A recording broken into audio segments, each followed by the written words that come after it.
حجۃ الوداع میں رسول اللہ صلی اللہ علیہ وآلہ وسلم لوگوں کے مسائل دریافت کرنے کی وجہ سے منا میں ٹھہر گئے تو ایک شخص آیا اور اس نے کہا کہ میں نے بے خبری میں ذبح کرنے سے پہلے سر منڈا لیا۔ آپ صلی اللہ علیہ وآلہ وسلم نے فرمایا اب ذبح کر لے اور کچھ حرج نہیں۔ پھر دوسرا آدمی آیا، اس نے کہا کہ میں نے بے خبری میں رمی کرنے سے پہلے قربانی کر لی۔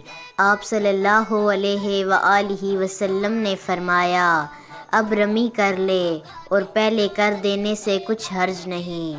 ابن عمر رضی اللہ عنہ کہتے ہیں اس دن آپ صلی اللہ علیہ وآلہ وسلم سے جس چیز کا بھی سوال ہوا جو کسی نے آگے اور پیچھے کر لی تھی تو آپ صلی اللہ علیہ وآلہ وسلم نے یہی فرمایا کہ اب کر لے اور کچھ حرج نہیں۔